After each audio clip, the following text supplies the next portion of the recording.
The great happiness. बुद्धं शरणं गच्छामि मनोपुब्बंगमाधम्मा मनोसिद्धा मनोमया मनसाचे पदुठेन भासती वा करोति वा ततो न दुःखमनवेति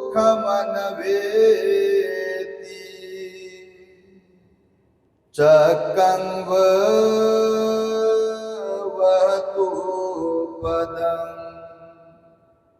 मनोपुब्बंगमाधम्मा मनोसिद्धा मनोमया मनसाचे प्रसन्नेन भासती वा करोति वा ततो न सुखमनवेति छायाव अनपायिनी।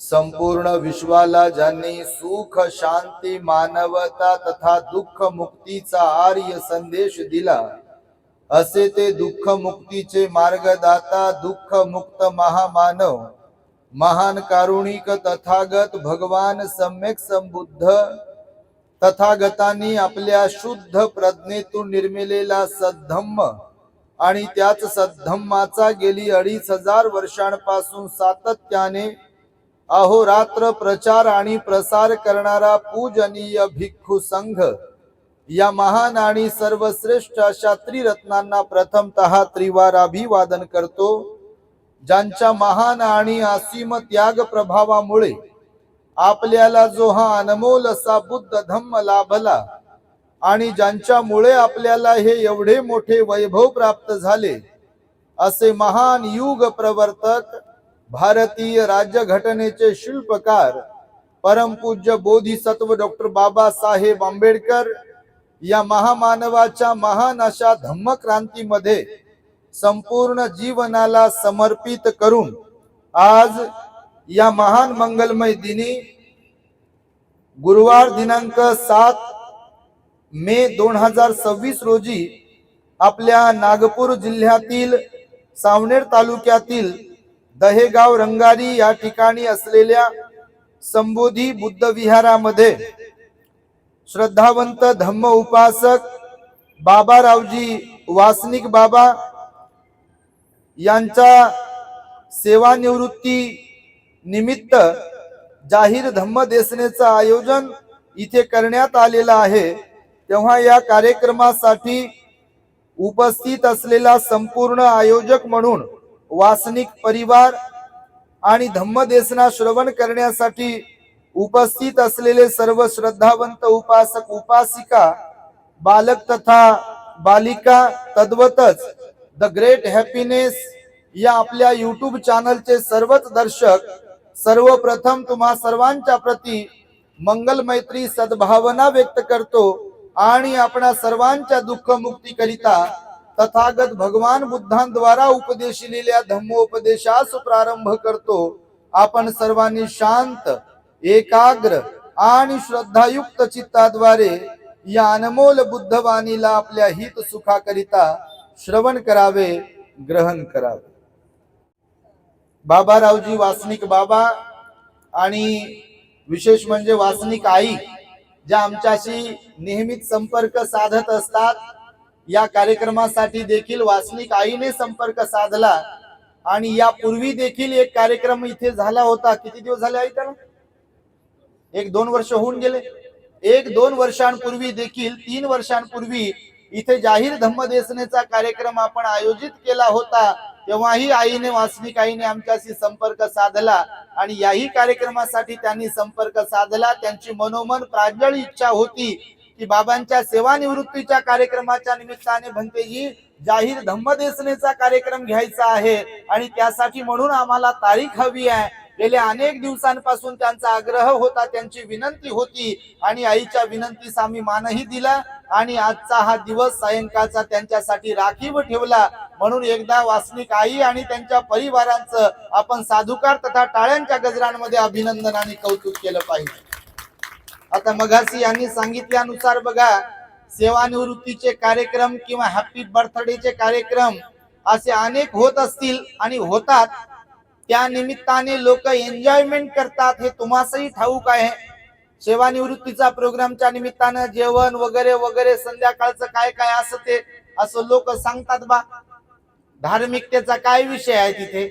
धम्मदेसना पूजा बिजा काय तिथे तर गौण असते काही ठिकाणी, पण इथे बघा श्रद्धा जर असेल, बुद्ध बाबासाहेबांच्या वचनावरती श्रद्धा असेल, तत्वज्ञानावरती श्रद्धा असेल, तर मनुष्याच्या मनामध्ये कार्यक्रम कोणताही असो धार्मिक भाव निर्माण होत असतो, श्रद्धेचा भाव निर्माण होत असतो. आणि म्हणूनच वासनिक परिवार धार्मिक असल्या कारणाने, त्यांची बुद्ध धम्म संघावर श्रद्धा असल्या कारणाने, बाबासाहेबांच्या विचारांवरती श्रद्धा असल्या कारणाने बघा तुम्हा सर्वांना धम्मदेसनेचा लाभ व्हावा यासाठी म्हणून औरंगाबाद वरून आम्हाला इथे धम्मदेसनेसाठी निमंत्रित केलाय. आणि म्हणून निश्चितच वासनिक परिवाराचं हे पुण्य आहे. बाबांनी शासकीय सेवेमध्ये किती वर्ष सेवा दिली? कुठे गेले बाबा? नटून थटून आले होते बाबा, पाठीमागे पाहून जाऊन बसले. WC मध्ये बाबांनी किती वर्ष सेवा दिली? 35 वर्ष सेवा दिली. एकदा बाबांच्यासाठी सुद्धा टाळ्या वाजून त्यांचं अभिनंदन आणि कौतुक केलं पाहिजे. तुम्ही बघा त्या काळामध्ये म्हणजे 35 वर्षांपासून सतत सातत्याने ते सेवेमध्ये होते आणि त्यांची सेवा निवृत्ती आज होती आहे. आणि त्यांचा हा अभिनंदनाचा कार्यक्रम, त्यांच्या कौतुकाचा कार्यक्रम आपल्या संबोधी बुद्ध विहाराच्या प्रांगणामध्ये होते आहे. याच्यापेक्षा मोठी गोष्ट दुसरी कोणती असू शकते? आणि त्यासाठी आपले धम्मगुरु इथे उपस्थित आहे, त्यांची धम्मदेसना इथे श्रवण करण्याची सुवर्ण संधी प्राप्त करून त्यांनी दिलेली आहे आणि त्यामुळे हे त्यांचं महान पुण्य आहे. बघा भगवंताने सांगितलं, यश प्रत्येकाच्याच वाट्याला येत नाही. ज्या यशाबद्दल आपण विचार करत असतो का नाही, आता बघा 10वीचे 12वीचे मला वाटतं रिझल्ट लागले, सगळ्यांनाच काही सारखंच यश प्राप्त होत नाही. बघा सगळ्यांना सारखेच पर्सेंटेज येतात का? आलेत का तुमच्या घरी काही मुलं असतील, विद्यार्थी असतील 10वी 12वीचे, सगळ्यांना सारखेच पर्सेंटेज आलेत काय? नाही बघा, कमी जास्त आले. मनुष्य मनुष्य म्हणून मनुष्यच असतो, म्हणजे सर्वांना 2 हातच दिले आहेत, 2 डोळे दिले आहेत, 2 पाय दिलेली आहे, सगळ्यांना असायला सगळे सारखंच आहे. पण सगळे माणसं इथून तिथून सारखेच आहेत का? स्वभावाने बुद्धिमत्तेने सारखेच आहेत का? दान भावनेने विचार केला तर सारखेच आहेत का? शील पालनाचा विचार केला तर सारखेच आहेत का? ध्यान साधनेचा विचार केला तर सारखेच आहेत का? संसारिक जीवन जगण्याचा विचार केला, संसार करण्याचा, तरी सारखेच आहेत का? लग्न तर सगळ्यांचे थाटामाटात लागतात की नाही? पण तरी सुद्धा सगळ्यांचा संसार सोन्याचा होते काय? होते का? घरांच्याही बाबतीत जर तुम्ही विचार केला तर काही काहींना घर बांधता येतात आणि काही काहींना घर बांधणं होतच नाहीत. बघा म्हणजे माणसंच असून देखील सगळ्यांच्याच वाट्यांना सगळंच काही एकसारख्या प्रमाणात आलेलं नाही आहे, इथे येत नसते. आणि त्यामुळे भगवान बुद्ध म्हणाले, यशही प्रत्येकाच्या वाट्याला सारख्या प्रमाणात येत नाही. यशासाठी सुद्धा प्रचंड संघर्ष करावा लागतो, मेहनत करावी लागते, दीर्घोद्योगी बनावं लागतं. मग ते कोणत्याही क्षेत्रातील यश असेल, सहज कोणाला यश प्राप्त होत नाही. बघा प्रत्येकाला प्रयत्न करावे लागतात. निश्चितच बाबांनी सुद्धा त्या काळामध्ये आपल्या नोकरीसाठी संघर्ष केला असावा, प्रयत्न केला असावेत, प्रयत्नांची पराकाष्ठा केलेली असावी आणि म्हणून त्यांना नोकरीचं यश प्राप्त झालं. परिवारही त्यांना चांगला लाभला, घरही चांगलं आहे त्यांचं. मागच्या वेळेला आई घरी घेऊन गेल्या होत्या आम्हाला. आणि विशेष म्हणजे या परिवाराचं कौतुक वारंवार यासाठी म्हणून मी करतो आहे की या बुद्ध विहाराचं बांधकाम असेल किंवा विहाराचं जडणघडण असेल, यामध्ये वासनिक परिवाराचा सुद्धा सिंहाचा वाटा आहे आणि त्यामुळे हे त्यांचं कौतुक अत्यंत महत्वाचं आहे. बघा नाही तर दुसऱ्या कुठे प्रोग्राम पण केला असता वेगळ्या प्रकारचा, परंतु विहारामध्ये त्यांचं योगदान आहे. बुद्ध धम्म संघावर त्यांची श्रद्धा आहे. बघा भगवंत म्हणतात की या सृष्टीमध्ये काही फुलं असतात. बघा फुलं समजतात ना तू? या सृष्टीमध्ये काही फुलं असतात, वेगवेगळ्या प्रकारच्या फुलांची झाडं असतात. या सृष्टीमध्ये काही फळांची झाडं असतात, वेगवेगळ्या प्रकारची फळांची झाडं असतात. सगळेच फळं सगळेच फुलं सारखेच असतात काय? असतात की नाही? बोला मायाशी बापा, मुक्यात बसू नका तुम्ही पण. सगळेच फुलं सगळेच फळं सारखेच आहेत का? रंगाने सारखेच आहेत का? साईजने सारखेच आहेत का? चवीनं सारखेच आहेत का? गंधाने सारखेच आहेत का? तुम्ही फुलांची झाडं पहा. मोगऱ्याचं फुल वेगळंच आहे, त्याचं दिसणं वेगळं आहे, त्याची साईज वेगळी आहे, त्याचा गंधही वेगळा आहे. गुलाबाचं फुल पहा, आता तर बापा सारा जमाना डुप्लिकेट निघाला पहा. जसं हे गुलाबाचं फुल पहा, मला पान फुलं वहा म्हणते, याला घंटाभर नाकाजवळ धरा, याचा बिलकुल वास येत नाही पहा. ते ओरिजिनल गुलाब वेगळाच असते, गुलाबी, ते लगेच सुगंध देते पहा. हे शो पीस आले आता, कृत्रिम म्हणजे ज्या काही गोष्टी आहे आता तर एआयचा जमाना आहे पहा. फोटोतल्या माणसाला चालायला लावती आहे. तुम्ही पाहत असाल बघा सोशल मीडियावरती, जर तुम्ही असाल तर विज्ञान एवढं प्रगती करत आहे, तंत्रज्ञानाचा एवढा म्हणजे प्रगत होत आहे तंत्रज्ञान, की आता रोबोट काम करतोय. माणूस त्याला ऑर्डर देऊ शकतो रोबोटला, तो रोबोट आपल्याला जेवण वाढून देते, काही काही ठिकाणी ते जेवण खाऊही घालते आणि अनेक गोष्टी. आता हे काय केलं कोण? मनानच बटन दबलं वाटते.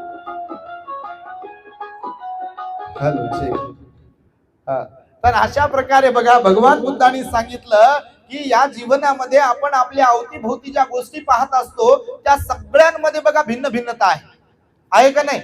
आपलं शरीर आता जे मी तुम्हाला म्हणालो, माझे नागडोळे वेगळेच आहे, तुमचे नागडोळे वेगळेच आहे, माझा रंग वेगळाच आहे, तुमचा म्हणजे माझा बाबा असं म्हणत नाही, म्हणजे प्रत्येकाचीच गोष्ट करतो. नाही तर म्हणाल बा आपलं सांगता का, आपल्याला काही देणं घेणं नाही, याच्याबद्दल काही प्रेम नाही. भगवान बुद्धाचं मुंडन करायला सांगितलं, बरं झालं आमचं, कारण आम्ही भिक्षू आहे. परंतु सांगतोय तुम्हाला यासाठी की इथून तिथून सगळी माणसं असूनच ना स्वभावानं सारखी असतात, ना रूपाने सारखी असतात, ना मनाने सारखी असतात. आता तुम्ही एवढे जण इथे बसलात का नाही, प्रत्येकाच्या मनात मी बोलताना देखील कुणाच्या मनात श्रद्धेचा भाव असेल तर कुणाच्या मनात तुमच्या नाही बाबा तुम्ही लय चांगले आहे, पण सगळ्यांच्या बद्दल बोलतो तर कोणाकोणाला वाटतं आपण भरून आला, पाऊस येते काय म्हणते, किती वेळ चालवतात काय माहित, जेवण सुरू आहे म्हणते तिकडे, आता जेवण केलं पाहिजे, निघून गेलो पाहिजे घरी, मोबाईल पाहिला, टीव्ही पाहिली की झोपलो.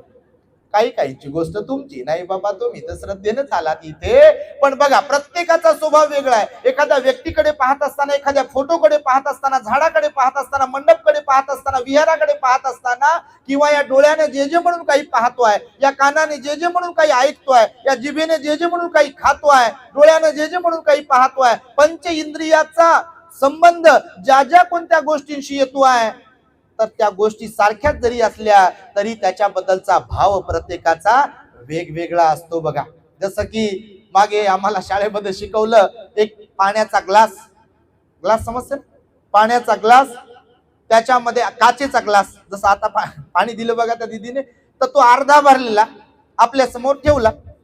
प्रत्येकाचा दृष्टिकोन कसा वेगळा आहे, भगवंताने हे शिकवलं. भगवान सुपर सायंटिस्ट होते आपले, तुम्हाला मुद्दा म्हणून सुरुवातीला सांगतोय मी की काचेचा पाण्याने अर्धा भरलेला ग्लास 4 लोकांच्या समोर ठेवला टेबलवरती. पाण्याने अर्धा भरलेला काचेचा ग्लास टेबलवरती ठेवला आणि त्या 4ही लोकांना क्रमशः विचारलं, म्हणजे त्यांना बाजूला घेऊन गेले, एकाला आणलं आणि विचारलं या ग्लासाकडे पाहून तुम्हाला काय वाटतं. तर पहिला काय म्हणेल, एक फॉर एक्झाम्पल उदाहरण, की ग्लासामध्ये पाणी आहे परंतु ते अर्धच आहे, अर्धा ग्लास रिकामा आहे, अर्धा भरलेला आहे. दुसऱ्याला बोलावलं, तो काय म्हणते, ग्लास मध्ये पाणी आहे परंतु अर्धा भरलेला आहे ग्लास. एक म्हणते अर्धा रिकामा आहे, दुसरा म्हणते अर्धा भरलेला आहे, तिसरा वेगळंच काहीतरी सांगेल, चौथा वेगळंच काहीतरी सांगेल. असा प्रत्येकाचा दृष्टिकोन वेगवेगळा असतो. आणि म्हणून भगवान बुद्धांनी सांगितलं, या जगामध्ये जे जे काही आहे त्याच्याकडे पाहण्याचा दृष्टिकोन प्रत्येकाचा वेगवेगळा आहे. कारण निसर्गतः या निसर्गामध्ये, सृष्टीमध्ये मतभिन्नता आहे, भिन्न भिन्नता आहे. जसं तुम्हाला फुलं सांगत होतो मी, प्रत्येक फुल फुलच आहे, परंतु काही फुलं चांगले असतात, पूजेसाठी वापरतात, गंधासाठी वापरतात, आणि काही काही फुलं बिलकुल कशाच्याच कामाला येत नाही. जसं तुमच्याकडे म्हणतात का नाही माहित नाही, त्याला बेशरमाचं फुल असते पहा. तुमच्याकडे काय म्हणतात त्याला? हा, जमलं मग. तर बघा तुम्ही कधी पाहिलं, तुम्ही रस्त्याने वगैरे चालताना प्रवासात कधी जर पाहत असाल, एखाद्या ठिकाणी असं त्याचं झुडूप असते बघा त्या बेशरमाच्या झाडांचं, आणि त्याला निळसर प्रकारचे फुलं येतात बघा. ना ते कोणी तोडते, म्हणजे कोणी त्याला तोडत नाही, कोणी नाकाजवळ घेत नाही, कोणी कुठं पूजेसाठी वापरत नाही, आणि कोणी केसालाही लावत नाही. पहा असं ते फुल बिना कामाचं आहे. त्याचं खरंच नाव कोण ठेवलं काय माहिती बेशरम. तर भगवान बुद्धांनी सांगितलं असं जे फुल आहे, तसे काही काही लोक सुद्धा या जगामध्ये असतात, ना स्वतःच हित साधू शकतात, ना परिवाराचं, ना समाजाचं. अशा प्रकारचे माणसं असतात. काही काही फुलं बघा बिलकुल सुगंधित असतात, दिसायला जरी छोटी असली, जसं मोगऱ्याचं फुल फार मोठं असते का? छोटसच असते बघा, परंतु त्याचा वापर पहा. ते जर तिथे ठेवलं असं मोगऱ्याचा फुलाचा गुच्छ, तर सगळीकडे ते सुगंध दरवळते बघा त्याचा. अशी त्याची विशेषता असते. प्रत्येक फुलांची विशेषता वेगळी आहे, म्हणून प्रत्येक फुलाचा गंध वेगवेगळा आहे, त्याचं रूप वेगळं आहे. तसेच माणसं सुद्धा माणसं असून देखील हे रूपाने आणि मनोभावे हे वेगवेगळे असतात. फळांचं सुद्धा सांगितलं. आता आंब्याचं सीझन आहे बघा, तुम्ही मार्केटमध्ये जाऊन आंबे आणत असाल तर हापूस आंबा फार गोड असते म्हणतात, आणि तो असतो कोकणामध्ये. नेमका देवगडचा हापूस आंबा जो असते तर खरंच खूप गोड असते. आम्ही कोकणामध्ये दरवर्षी जात असतो धम्मप्रचारार्थ. आताही आमचा दौरा आहे बघा, 10 तारखेपासून जवळपास 20 तारखेपर्यंत कोकणामध्ये आमचा दौरा आहे. सिंधुदुर्ग, रत्नागिरी संपूर्ण जिल्ह्यामध्ये. तर तिथे हापूस आंबा असतो, तो फार गोड असतो. आंब्याचे पण प्रकार आहेत वेगवेगळे, त्याची चव पण वेगवेगळी आहे, त्याचा आकार पण वेगवेगळा आहे, त्याचा गंध पण वेगवेगळा आहे. भगवान म्हणतात जसे फुलं वेगवेगळ्या प्रकारचे असतात, फळं वेगवेगळ्या प्रकारचे असतात, तसेच माणसं सुद्धा इथे वेगवेगळ्या प्रकारचे असतात. कोणी माणसं माणसंच असून कुणाचा स्वभाव कसा, तर कुणाचा स्वभाव कसा आहे. कुणाला माणसं जोडता येतात, तर कुणाला फक्त माणसं तोडता येतात. पहा, घरचे असो का बाहेरचे असो, कोणाचं कौतुक तर कधी जमतच नाही, आणि कोणाच्या समोर त्यांच्या तशा क्वालिटीच्या लोकांसमोर कोणाचं कौतुक जर केलं तर त्याचं नाक तोड वाकडच होते बा. काय खरं म्हणजे त्यांचं बघा. तर अशा प्रकारची माणसं सुद्धा असतात. आणि म्हणून भगवान म्हणाले बुद्धी प्रत्येकाला सारखीच नसते, प्रत्येकामध्येच करुणा नसते, प्रत्येकामध्येच प्रेम नसते, प्रत्येकामध्येच आपुलकी नसते, प्रत्येकामध्येच धार्मिकता नसते, श्रद्धेचा भाव नसतो. कारण माणसं तेवढ्या प्रवृत्ती असतात बघा. आणि त्यामुळे आपण आपल्या जीवनाला चांगलं सदोदित सुगंधित फुलाप्रमाणे किंवा चवदार फळाप्रमाणे बनविण्याचा प्रयत्न केला पाहिजे. आणि त्यासाठी धम्माचा संस्कार आपल्याकडे असणं अत्यंत गरजेचं आहे बघा. कारण भगवान बुद्धांनी अंगुलीमालासारख्या लोकांना बघा भिक्खू बनवलं. त्या अंगुलीमालाचंही पुण्य की त्याला बुद्ध पाहायला मिळाले, बुद्धाचा उपदेश त्याला ऐकायला मिळाला, आणि तो स्वतः सुद्धा त्यानं निश्चय केला आणि तो बदलला. भगवंत म्हणतात आपल्या जीवनामध्ये देखील आपल्याला चांगलं बनता आलं पाहिजे. केवळ परिवारापुरतं जीवन न जगता आपल्याला समाजाला सुद्धा काही ना काही देता आलं पाहिजे. त्या जीवनाला जीवन म्हणतात. अन्यथा असं जीवन काही कामाचं नाही की ज्या जीवनाचा उपयोग ना आपल्याला स्वतःला होतो ना दुसऱ्यांना होतो. आणि असे लोक असतात बघा. दीर्घोद्योगी असायला सांगितलं भगवंतानं, प्रयत्नवादी. मनुष्याने कसा असावं म्हणाले भगवान? प्रयत्नवादी असायला पाहिजे, दीर्घोद्योगी असायला पाहिजे, हातावर हात ठेवून बसणारे माणसं नसायला पाहिजे. कारण आपण मनुष्य प्राणी आहोत आणि त्यामुळे आपण प्रयत्नवादी असलो पाहिजे. बाबासाहेबांनी सुद्धा सांगितलं बघा, जर प्रयत्न केले, विद्यार्थी दशेत प्रयत्न केले, तुम्ही ज्या क्षेत्रात आहात तिथे जर तुम्ही प्रयत्न करणारे असाल, स्वतःमध्ये बदल घडवून आणणाऱ्यांपैकी असाल, तर निश्चितपणे तुम्ही यशाचं शिखर गाठू शकता. पण तुम्ही म्हणत असाल की दे रे हरी आणि पलंगावरी, तर देईल का कोणी? देते का?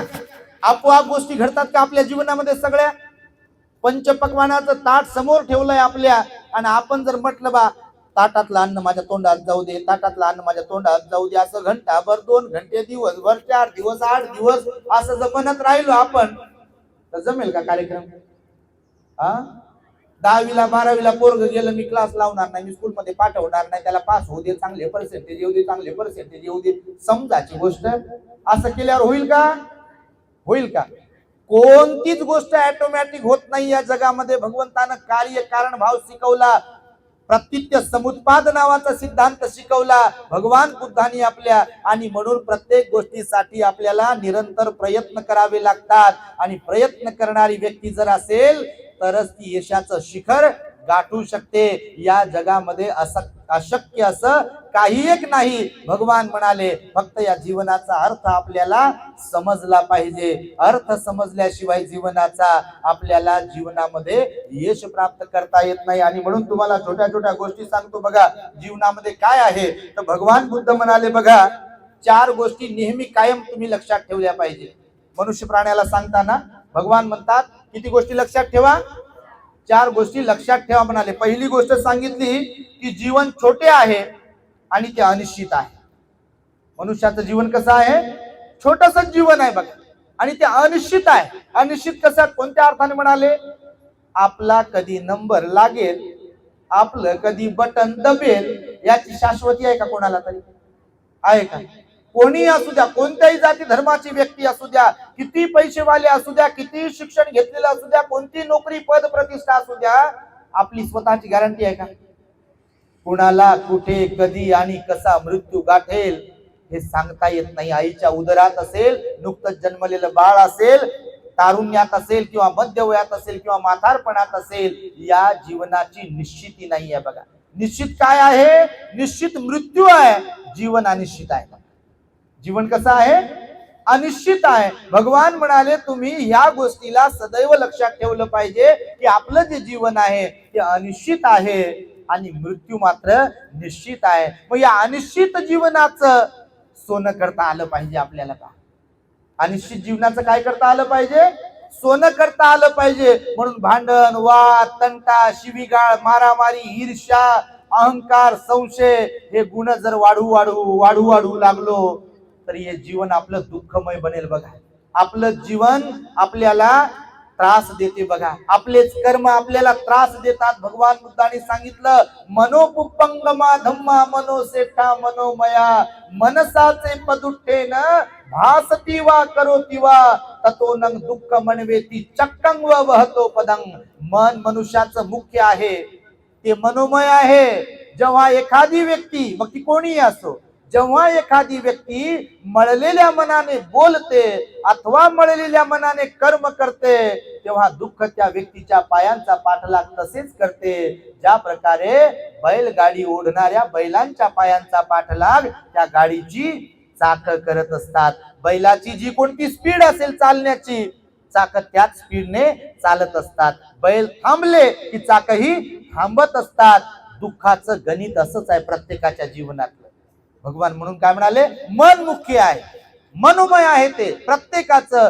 जर मळलेल्या मनाने आपण बोलत असेल जीवन जगत असताना, याला शिव्या दे, त्याला शिव्या दे, याला त्रास दे, त्याला परेशान कर, कोणाला खोटं बोलणं, ठकवणं, फसवणं, घरच्यांना बाहेरच्यांना, किंवा कोणतेही कर्म असे करणं की ज्या कर्मामुळे स्वतःला पण पश्चाताप होतो आणि इतरांच्या डोळ्यामध्ये अश्रू येत असतील, तर असं कर्म जो कोण करेल तर भगवान म्हणाले दुःख सोडत नाही बघा. कर्म अशी गोष्ट आहे, तुमच्या माहितीसाठी सांगतो, की आम्ही असो गृहत्यागी लोक का तुम्ही असो, आपली तर गोष्टच सोडा. भगवंताला विचारलं, भगवान तुम्हाला देवदत्ताने दगड मारला राजगिरी पर्वतावर, माहिती आहे तुम्हाला, तो लागला नाही पूर्ण, पण त्याचा तुकडा भगवंताच्या पायाला लागला, पायातून रक्तस्राव झाला, जखम झाली होती. नालागिरी नावाचा हत्ती भगवंतावर सोडला मारण्यासाठी, त्याने मारलं नाही भगवंताला नालागिरीनं, पण सोडला का नाही. सुंदरी नावाची एक स्त्री होती, चिंचा नावाची, चिंचाय दुष्ट वचन जनकाय मध्य जय मंगला मध्ये, चिंचा नावाची एक तरुण स्त्री सोडली भगवंतावर लांछन लावण्यासाठी भगवंताला. सुंदरी नावाची एक स्त्री सोडली भगवंतावरती. भगवंताला राजगृहावरती, राजगिरीला राहत असताना आजाद शत्रूने देवदत्ताच्या सांगण्यावरून कितीतरी लोक मारण्यासाठी पाठवले. भगवंताला अन्ना विना भोजना विना राहावं लागलं. कृषी भारद्वाजाकडे गेले, त्याच्या शेतावरती 1000 नांगर चालत होते, भोजन सुरू होते सर्वांचे, आणि नेमकं भगवान तिथे भिक्षाटनाला गेले तर कृषी भारद्वाजानं भगवंताला शिव्या दिल्या.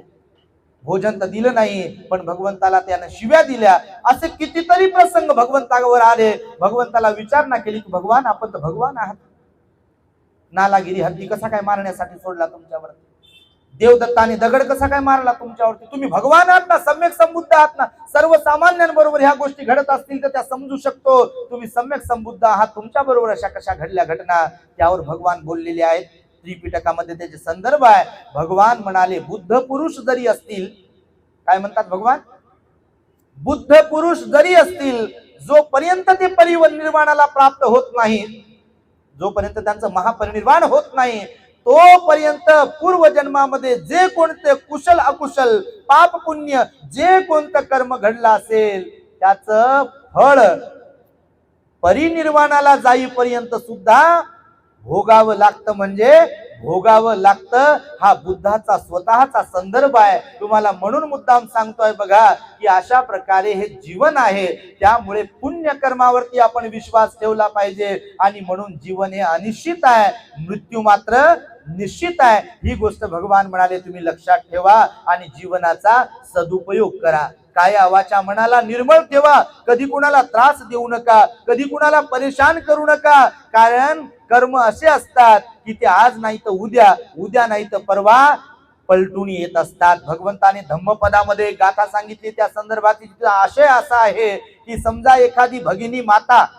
धान्य जे आहे ना, गहू ज्वारी बाजरी किंवा तांदूळ वगैरे, त्याला स्वच्छ करण्यासाठी एखाद्या टोपल्यामध्ये तिनं ते धान्य घेतलं आणि हवेच्या त्याच्यातला कचरा वगैरे काढविण्यासाठी म्हणून उभं राहून तिनं असं ते खाली जर धान्य टाकलं, कचरा हवेनं निघून जावा म्हणून, आणि जर हवा तिच्याच दिशेला सुटली तर त्या धान्यातला कचरा कोणाच्या डोळ्यात जाईल?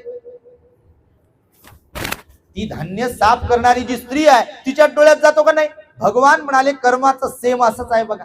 कर्म कोणाकडूनही घडो, आमच्याकडून घडो का तुमच्याकडून घडो, कर्माचा परिणाम आहे म्हणजे आहे. फक्त कोणतं कर्म कधी फळ देते याचा फक्त स्टडी प्रत्येकाला नसतो, परंतु कर्माचं फळ प्रत्येकाला आहे. आणि म्हणून भगवान बुद्ध म्हणाले जीवन हे अनिश्चित आहे, मृत्यू निश्चित आहे. म्हणून मिळालेल्या आयुष्याचा तुम्हाला सदुपयोग करता आला पाहिजे. म्हणून सदोदित दान पुण्य, शील पालन आणि ध्यान करता आलं पाहिजे. माणसं जोडता आले पाहिजे. तोडणं तर कोणालाही जमेल. अंगुलीमालानं अनेक लोक तोडले, शस्त्राने तोडले का नाही?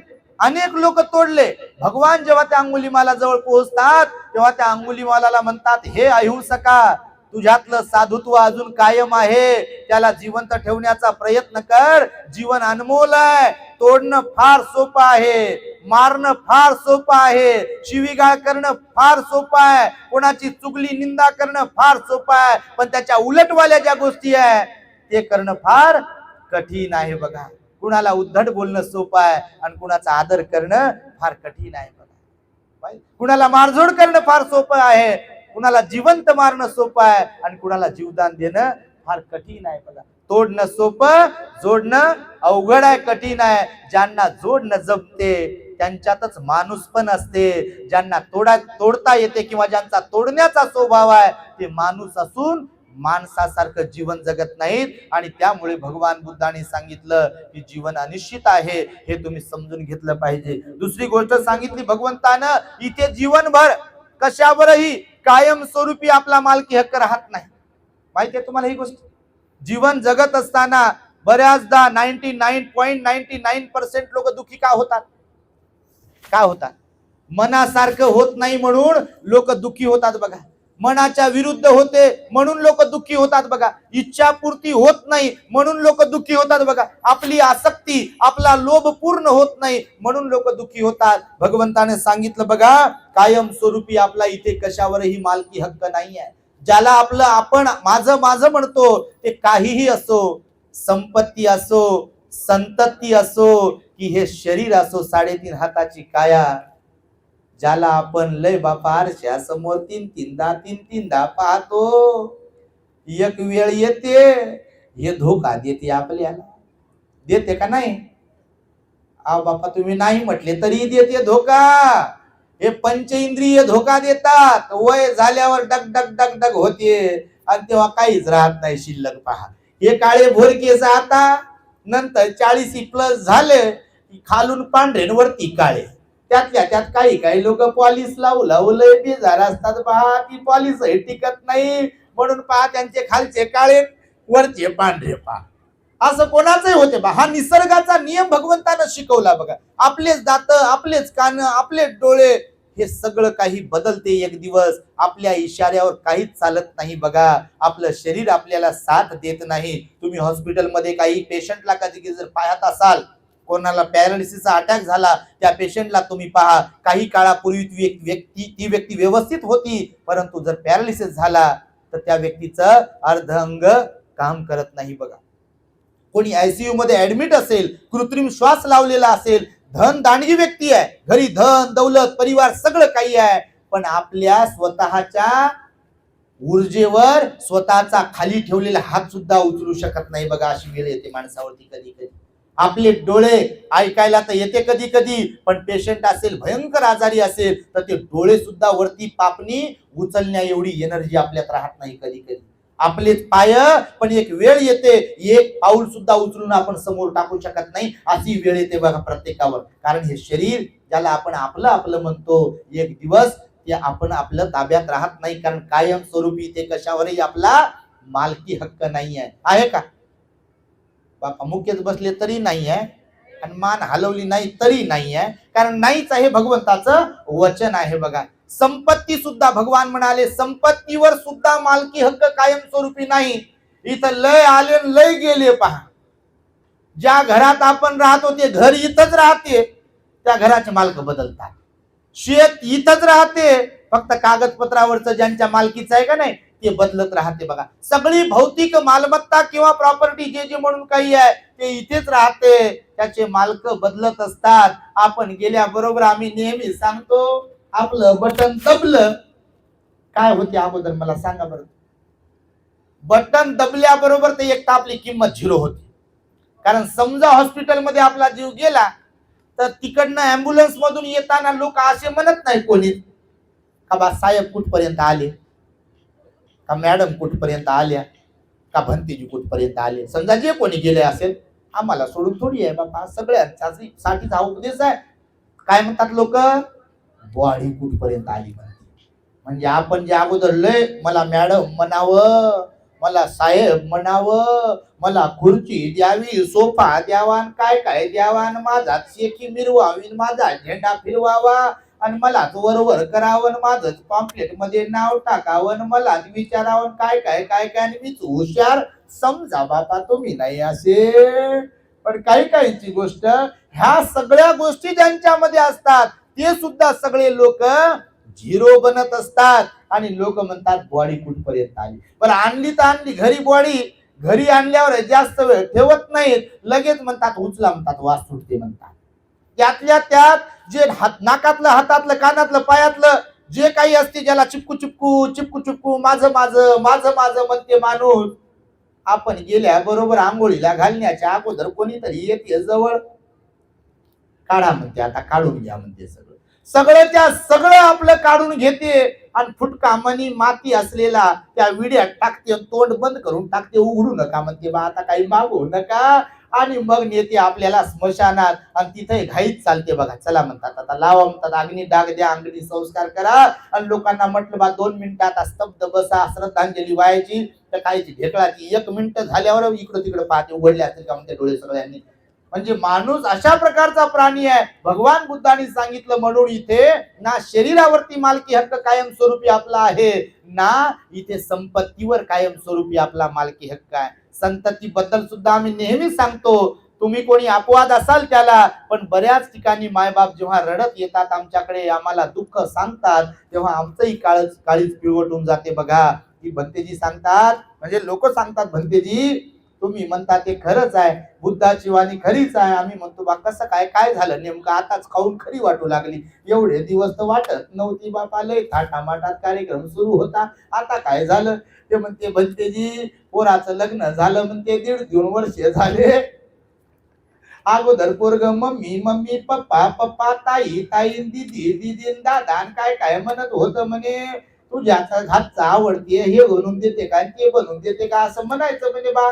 तर म्हटलं आता काय झालं? तर आता म्हणे भंतीजी त्याला लेकर झाले, त्याची बायको आली घरी, 1.5-2 वर्ष झालं म्हणे. आता मी म्हणतो म्हणे बा मला गोळ्या औषध आणून देतं काय? माझ्याकडे डोळे फाडून पाहते म्हणते, मला हेच काम आहे का म्हणते. तू शांत बस म्हणते, मला कंपनीचं काम आहे, असं आहे तसं आहे म्हणते. आणि आता मम्मी म्हणत नाही, पप्पा म्हणत नाही म्हणते. भलतेजी कोणतं इंजेक्शन दिलं आणि कोणत्या गोळ्या दिल्या काय माहित म्हणते. सारा कार्यक्रम घरादाराचा बदलला म्हणते. तर अशा प्रकारे बघा, ज्यांच्या जन्मामुळे, जन्म झाल्यामुळे, मुलगा झाल्यामुळे आता ते कोण गणित काढले काय माहिती. पहा, आम्ही काही काही ठिकाणी जातो तो लोक सांगतात मुलगी झाल्यावर जिलेबी वाटतात म्हणते आणि मुलगा झाल्यावर पेढे वाटतात म्हणते. याच्यातही कोण सांगितलं काय माहिती बा, मुलगी झाल्यावर जिलेबी, मुलगा झाल्यावर पेढे. बरं, काही काही लोक तर त्या वजनाच्या भारोभार पण वाटतात. तेच मायबाप पुढे जाऊन तसेच आनंद साजरा करत असतील का? तुम्हीच सांगा आता, करतात का? अहो, लय लोक परेशान आहे. तुम्ही नसाल पण एवढे लोक परेशान आहे, तुम्हाला काय सांगू. जीवन असंच आहे. भगवंताचं वचन आहे, इथे कायमस्वरूपी आपला कशावरही मालकी हक्क नाही आहे. म्हणून चिपकाव लगाव जो आहे, भगवान म्हणाले तो जास्त लगाव ठेवायचा नाही. मध्यम मार्ग शिकवला भगवान बुद्धांनी. सगळ्या बाबतीमध्ये कोणता मार्ग शिकवलेला आहे? मध्यम मार्ग. गरज काय आहे, आवश्यकता काय आहे, याच्यानुसार जीवन जगता आलं पाहिजे. इच्छेनुसार जीवन नाही जगता आलं पाहिजे. इच्छा आणि आवश्यकता यातला फरक समजला पाहिजे. इच्छा आणि आवश्यकता म्हणजे गरज, या दोन्हीतला फरक ज्यांना कळते तेच मध्यम मार्गाचा अवलंब करू शकतात. ज्यांना या दोन्हीतला फरक कळत नाही ते इच्छेलाच गरज म्हणते आणि गरजेला इच्छा म्हणते. आणि इच्छा पूर्ण करता करता अख्खी जिंदगी जाते, पण इच्छा काही सगळ्या पूर्ण होत नाही. एक पूर्ण झाली की दुसरी पुढे उभी राहते, दुसरी पूर्ण झाली की तिसरी उभी राहते. आणि अशा प्रकारे म्हणून भगवंतानं सांगितलं कायमस्वरूपी मालकी हक्क नाही. भगवान म्हणाले यशस्वी जीवन जगण्यासाठी तुम्हाला दीर्घोद्योगी बनावं लागतं. मी प्रारंभी पण सांगितलं, जर कुणाला यश पाहिजे आहे जीवनामध्ये, सगळं काही प्राप्त करायचं आहे, इव्हन तुम्हाला निर्वाणाची प्राप्ती करून घ्यायची आहे, तर तुम्हाला निरंतर ध्यान करावं लागेल, निरंतर दान द्यावं लागेल, निरंतर शील पालन करावं लागेल. तुम्हाला चांगला मनुष्य बनायचा आहे तर पंचशीलेचं रोज आणि रोज पालन करावं लागेल. तुम्हाला परिवारामध्ये सुद्धा तुमच्या लेकरा बाळांना चांगलं घडवायचं असेल तर रोज त्यांना धम्माचे चांगले संस्कार द्यावे लागतील. त्या लेकरांनी कसं उठावं, कसं खावं, काय बोलावं, काय नाही बोलावं, अभ्यास कसा करावा, ह्या सगळ्या गोष्टी त्याला शिकवाव्या लागतील आणि वारंवार शिकवाव्या लागतील. तर त्या मुलांमध्ये चांगला बदल होऊ शकतो. आणि त्यामुळे भगवंतानं सांगितलं की यश प्राप्तीसाठी सुद्धा तुम्हाला इथे प्रयत्न करावे लागतात, वारंवार प्रयत्न करावे लागतात. आणि त्यानंतर शेवटची गोष्ट सांगितली की एका क्षणात सर्व काही बदलू शकते. बघा आपल्या जीवनामध्ये माहितीये तुम्हाला, तुम्ही पण अनुभव घेत असाल जीवनाचा. एका क्षणात कधी कधी चांगलंही होऊ शकते जीवनामध्ये आणि एका क्षणात कधी कधी वाईटही होऊ शकते. होत्याचं नव्हतं होते. बघा, हे जीवनाचं गणित आहे प्रत्येकाच्या. म्हणून भगवान बुद्धांनी सांगितलं की जीवनाला ओळखा तुम्ही. ह्या सगळ्या गोष्टीत रमण्यापेक्षा आपल्या मनाला निर्मळ करण्याचा प्रयत्न करा, स्वतःला सज्जन करण्याचा प्रयत्न करा, मुलाबाळांना चांगलं घडवा. केवळ पैसे, केवळ प्रॉपर्टी आवश्यक तर आहेच. आज मितीस पैशाशिवाय काही होत नाही. पैसा गरज आहे पण पैसा सर्वस्व नाही आहे, ही गोष्ट लक्षात घ्या. भगवान बुद्धांनी गरिबी पसंत केली नाही. द बुद्धा अँड हिज धम्मा ग्रंथात बाबासाहेबांनी याचं वर्णन केलं आहे. तुम्ही द बुद्धा अँड हिज धम्मा ग्रंथ वाचला असेल तर ही गोष्ट बाबासाहेबांनी निक्षून सांगितली की भगवान बुद्धाला सुद्धा गरिबी, दारिद्र्य पसंत नव्हतं. होतं का?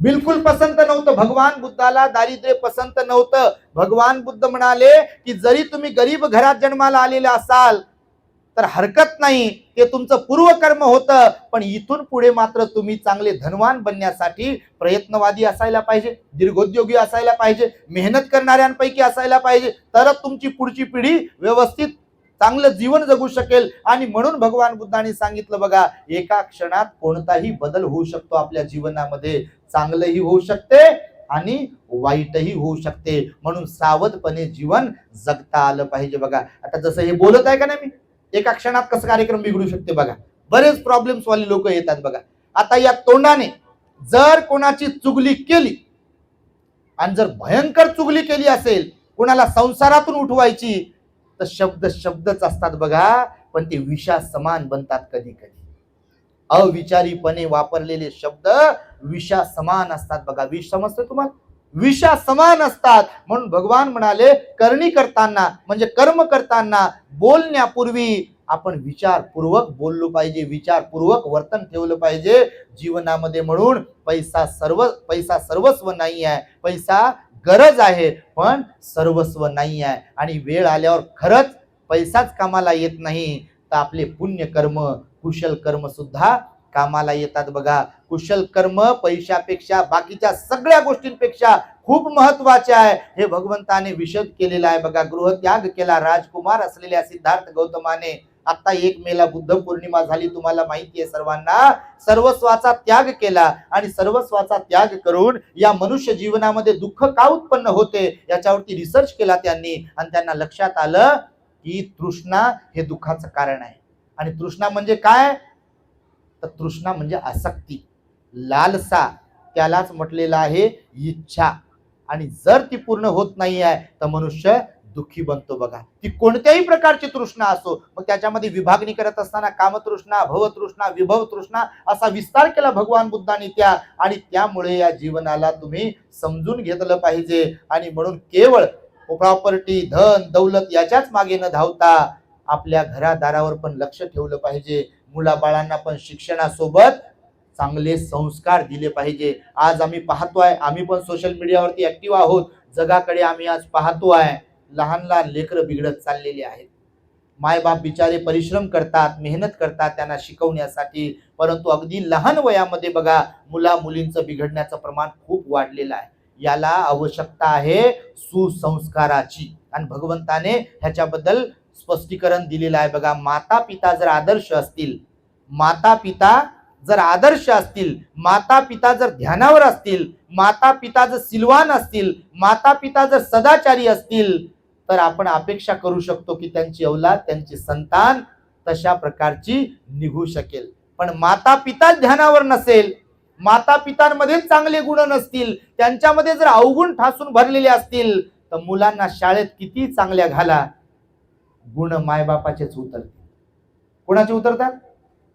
माता पितांचेच गुण उतरतील. शुद्ध बीजा पोटी फळे रसाळ गोमटी असं म्हटलेलं आहे. रामजी बाबा सुभेदार आदर्श पिता होते म्हणून डॉक्टर बाबासाहेब आंबेडकर घडले. तुम्ही डॉक्टर बाबासाहेब आंबेडकरांचं रायटिंग अँड स्पीचेस वाचा, बाबासाहेबांची ग्रंथ संपदा वाचा, गोष्ट तुमच्या लक्षात येईल. बाबासाहेबांनी आपल्या वडिलांच्या प्रती कृतज्ञता व्यक्त केलेली आहे नेहमी नेहमी. बाबासाहेब म्हणाले माझा जो शैक्षणिक पिंड घडवला, शिक्षणाची जी गोडी मला लावली आहे त्याच्या पाठीमागे फक्त आणि फक्त माझे वडील आहेत. त्याचबरोबर माझा धार्मिक पिंड जो निर्माण झाला, मला जे धर्मांतर करावंसं वाटलं, मी जो धार्मिक बनलो, मी जो आज बुद्ध धम्म स्वीकारतोय, या धार्मिक पिंड सुद्धा माझा जर कोणी निर्माण केला असेल, घडवला असेल, हे जर मला कोण विचारेल तर ते म्हणजे फक्त आणि फक्त माझ्या वडिलांनी.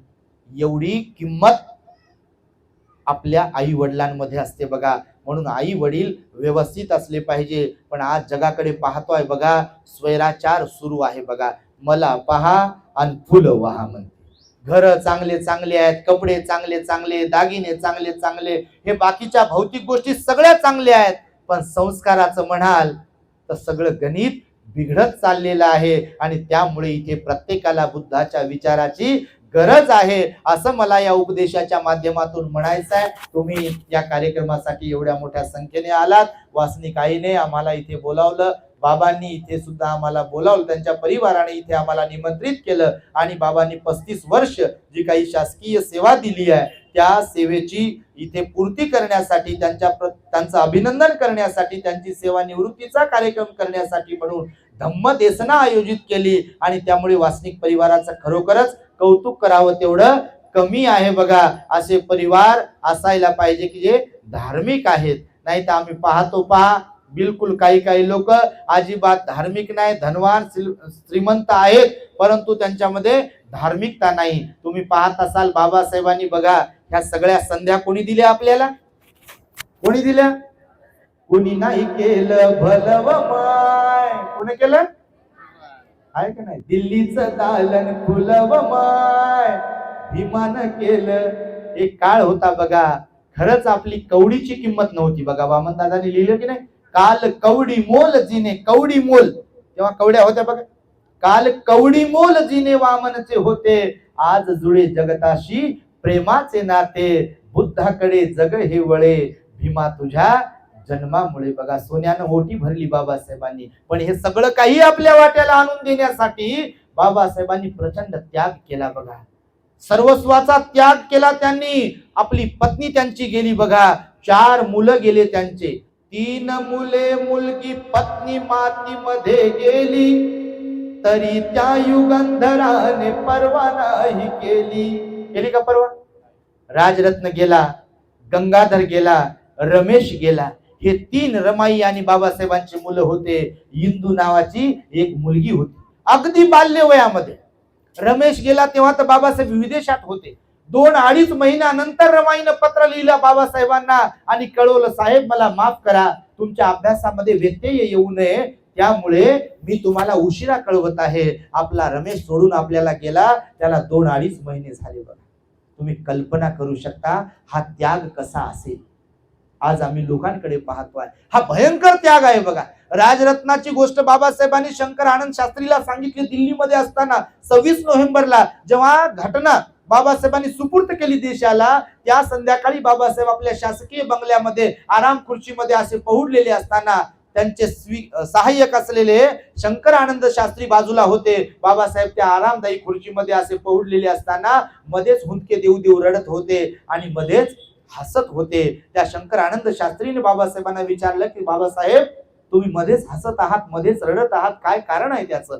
त्यावेळेस प्रसंग सांगितला. बाबासाहेब म्हणाले की मी आज या देशाची घटना लिहून देशाला सुपूर्त केली आहे. या देशामध्ये महिलांना कुठल्याही प्रकारचे अधिकार नव्हते. चूल आणि मूल एवढाच अधिकार होता. इथला गरीब अस्पृश्य समाज, SC ST OBC वाला जो समाज आहे तो शिक्षण घेऊ शकत नव्हता, वंचित राहत होता, नोकरी करू शकत नव्हता, राजकीय क्षेत्रामध्ये तो कुठल्याही प्रकारची कारकीर्द आपली गाजवू शकत नव्हता.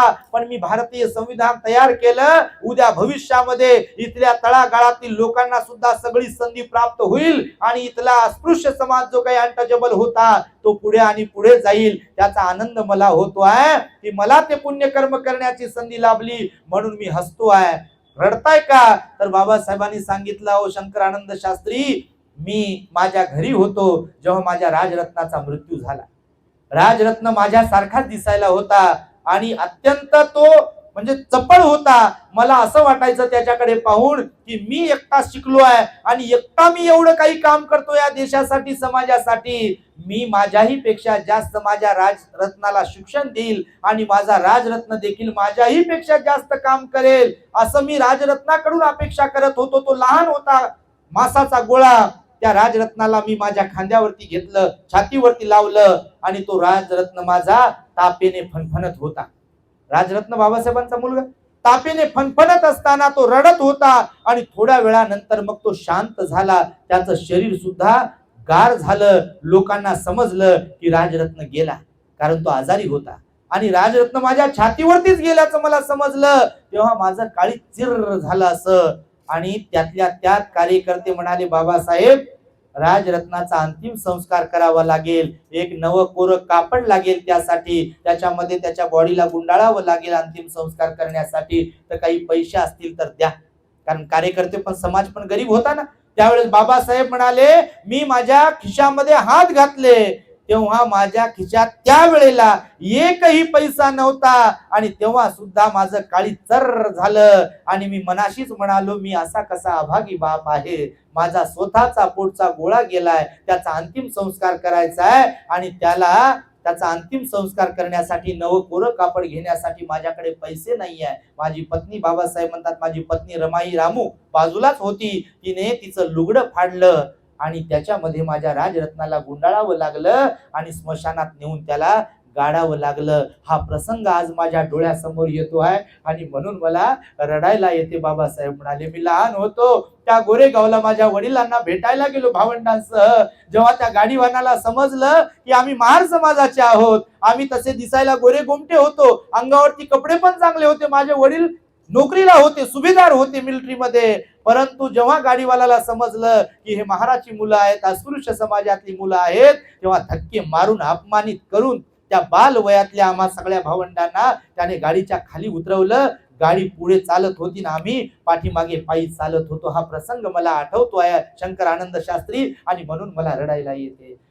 केस कापणारा व्यक्ती सगळ्यांचे केस कापत होता, मशीनचे केस काढत होता, परंतु माझी कटिंग करून द्यायला तो तयार होत नव्हता. मी बालपणात होतो, मला तेव्हा ह्या गोष्टी कळत नव्हत्या. आज मी विचार करतोय की मी एवढा शिकला सवरलेला त्या बडोद्याला गेलो सयाजीराव गायकवाडांकडे नोकरी करण्यासाठी. तिथे सुद्धा माझ्यावरती प्रसंग आले. ज्या फाईलला मी हात लावत होतो, ज्या खुर्चीवर मी बसत होतो, ज्या टेबलवर माझे हात पडत होते, मी उठल्यानंतर गोमूत्र शिंपडल्या जायचं तिथे. का तर माझा विंटाळ होत होता, बाट होत होता. ह्या सगळ्या गोष्टी आज माझ्या डोळ्यासमोर येत आहे आणि माझं मन भरून येत आहे की मी एवढा उच्च विद्या विभूषित आहे. MA, PhD, DSc, LLD, DLIT, barrister at law, एवढ्या डिग्र्या माझ्याकडे आहेत. माझ्या समाजामध्येच काय तर SC समाजामध्ये, OBC समाजामध्ये किंवा या सगळ्या भारतीय समाजामध्ये माझ्याकडे ज्या डिग्र्या आहेत तेवढ्या डिग्र्या कोणाकडेच नाही आहे. तरी सुद्धा माझा इथे पदोपदी अपमान होतो, छळ होतो.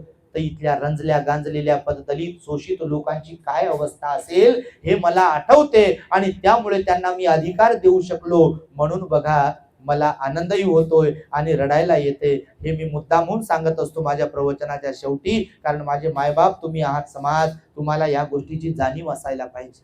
आज आम्ही पाहतो जयंती लोक साजरी करतात, 14 एप्रिलला बाहेर पडतात, वर्गणी देतात, नाचतात, डीजे लावतात, तुझ्या रक्तामधला भीमराव पाहिजे म्हणतात, आणि खऱ्या अर्थाने पाहिजे तर पाहिलं तर भीमके लागते जिगर. अर्ध्यापेक्षा कमी धरण अर्ध्यापेक्षा जास्त उधरच असतात. तुम्ही पाहता कोणाचा आपण अपमान करत नाही, पण हकीकत अशीच आहे. बघा नाचण्यानं काय मिळणार आहे केवळ एक दिवसाच्या. बरं नाचा पण कामही करा बाबासाहेबांचं.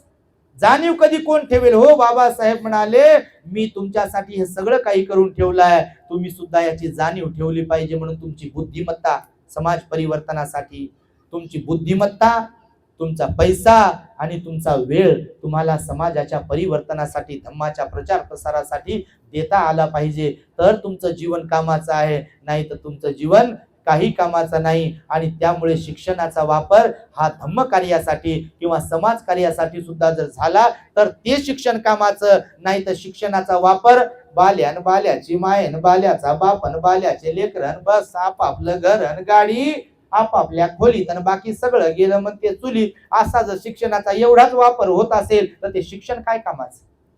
आपल्या शिक्षणामुळे इतरांनाही लाभ झाला पाहिजे, आणि त्यामुळे तुम्ही या सगळ्या गोष्टी लक्षात ठेवाव्यात. आज आम्हाला वासनिक बाबा आईने इथे बोलावलं, हा सन्मान दिला, हे धम्मदान देण्याची संधी तो आम्हाला इथे प्राप्त करून दिली. सुंदर असं डेकोरेशन केलंय बघा. तुम्ही सुद्धा तुमच्या घरचे किंवा रिटायर्ड झाले तर आम्हाला बोलू नका, कारण आमच्या काही तारखा रिकाम्या नाही बाबा. आता 26 जानेवारी पर्यंत बुक आहे तारखा.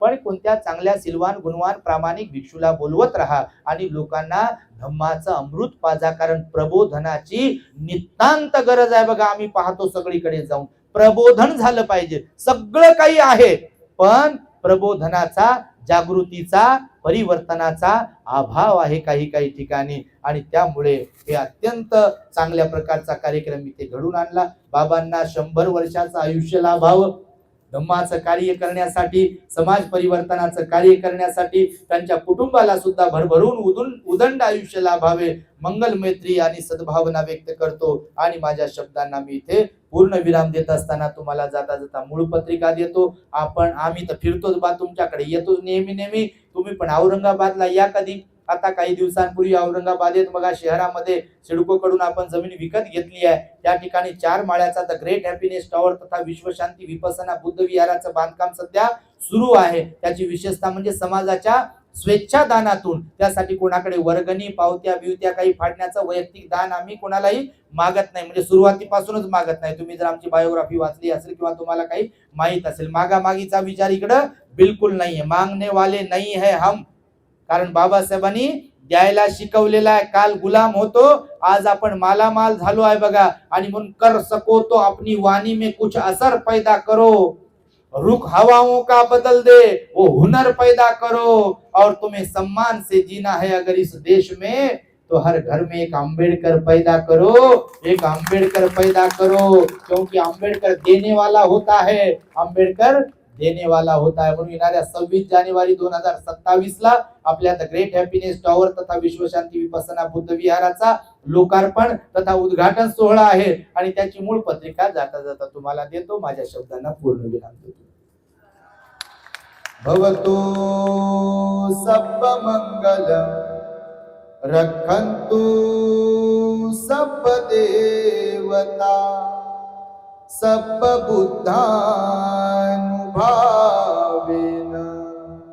सदा सोत्थी भवन्तु ते. भवतु सब्ब मंगलम रक्षन्तु सब्ब देवता सब्ब धम्मानुभावेन सदा सोत्थी भवन्तु ते.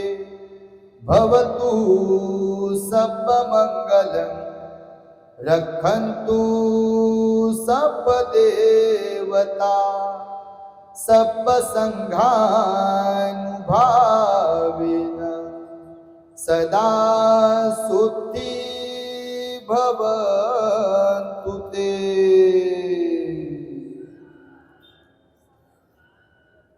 बुद्धं नमामि धम्मं नमामि संघं नमामि. जय भीम. The great happiness. बुद्धं शरणं